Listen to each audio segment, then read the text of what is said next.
Right guys, I'm making a video about this A-series engine rebuild. The video I've already posted is just showing the finished engine, so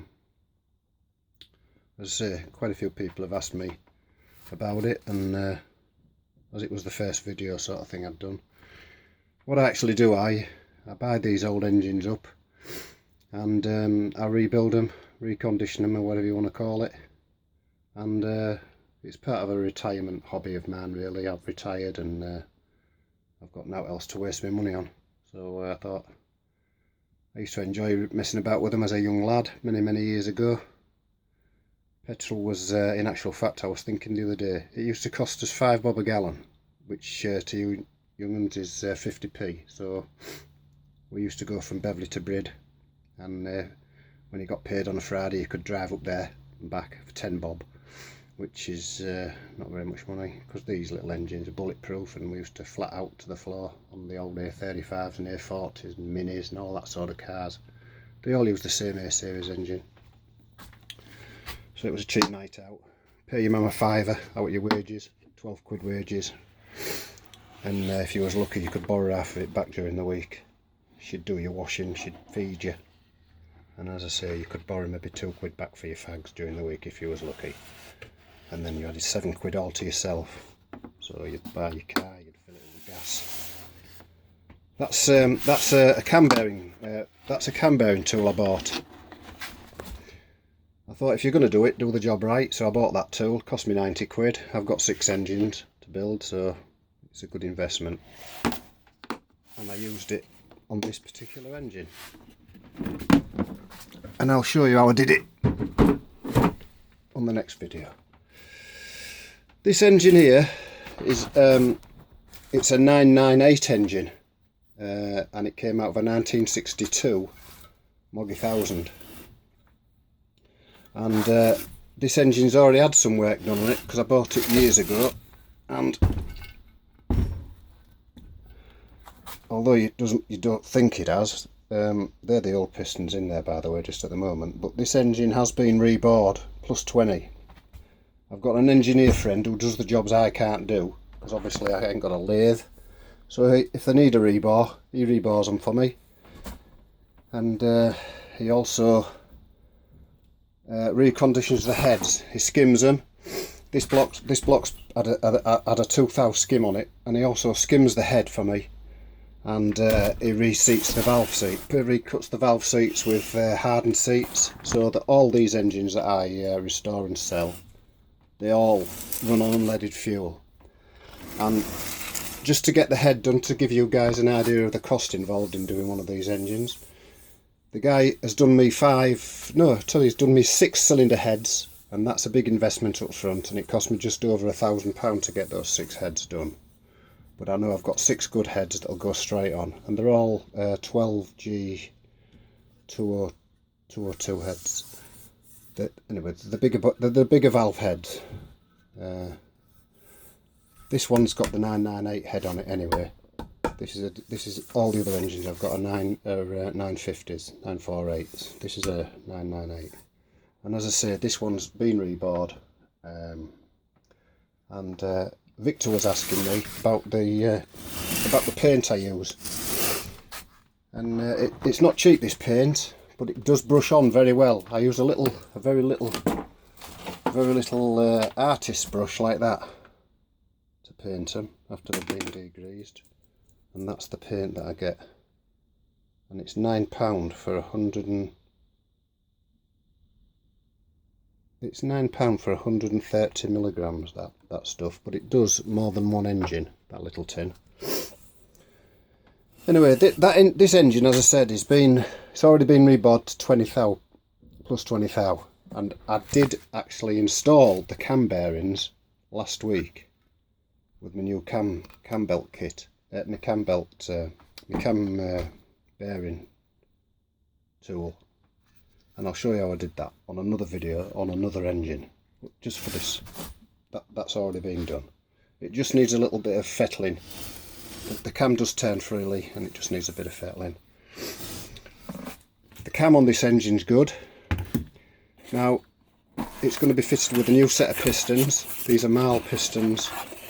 These are plus 20 thou pistons, brand new, and the plus 20. I don't know whether you can see that or not. It's not very good in my video editing, but it's 20 thou, so it's going to get a new set of pistons. It's going to get a new set of piston rings, plus 20. It's got new main bearing shells. The crank has been reground. It's going to have new bearing shells. It's 10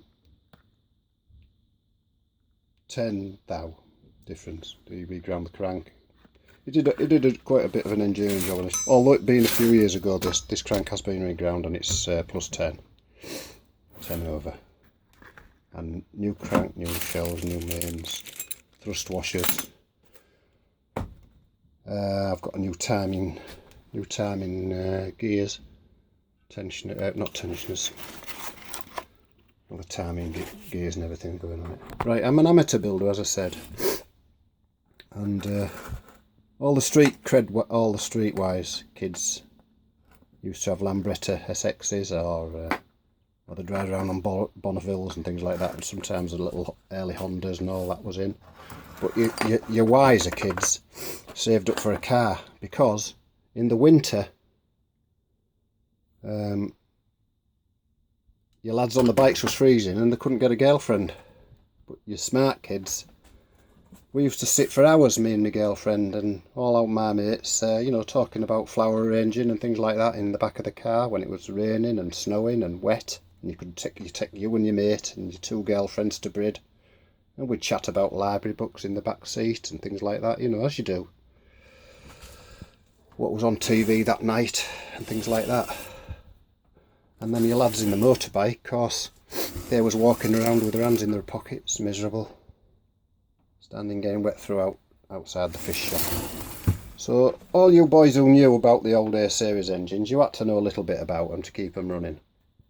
5 bob a gallon for petrol. And the only things that would stop these engines, in all honesty, was this.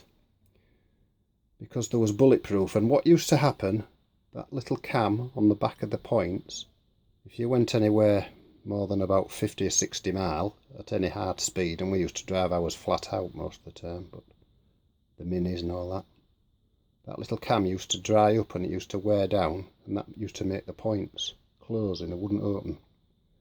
Or they'd open, the gap wouldn't be very big. So what you'd do, you'd take that cap off, that rotor arm, you give it a quick rub on the tyre to get it all shiny again. You stick a fag packet in there, the back of your points. Yeah, long time ago. And that would set your points again with your little screwdriver. Everybody carried a screwdriver in that car because you needed one sometimes to open the door, because the keys was, well, very flimsy to say the least. So your two main problems for them vehicles not running is A, your points gap would close up, or B, you didn't have any fuel money. Because in them days, £12 was what I used to get a week, and I used to give my mum a £5, and then it left me with £7, which was a lot of money in them days. So your fuel was 5 bob a gallon, so you'd put 2 gallon in for 10 bob. That's about, well, 5 bob is about 50p at the moment, so for £1 you got 2 gallons of petrol and you could go to Brid and back in the dry with your girlfriend talking about flower arranging. So that's what we used to do. Now I'm hoping I got some interest. I've got enough people to warrant me wanting to do it, so if you like it, subscribe to the channel, and let's see if we can educate ourselves. It's a low budget build. I'm not into spending loads of money on them. I just want you to know that it's something that we can all do in the garage, or the shed in my case. And I know Grandad, we're not better to do. So see what you think. If you're thinking about attempting something like this yourself, you'll see that it's not difficult. And this one's already been stripped down, but on the next engine I'll show you we clean them all up and soak them and clean them and etc, etc. And then we'll see how we get on from there. If there's no interest, then I won't bother. And I'll just record something for the kids, the grandkids, another day. But if you like it, subscribe to the channel, and we'll see how we go from there. So thanks for watching.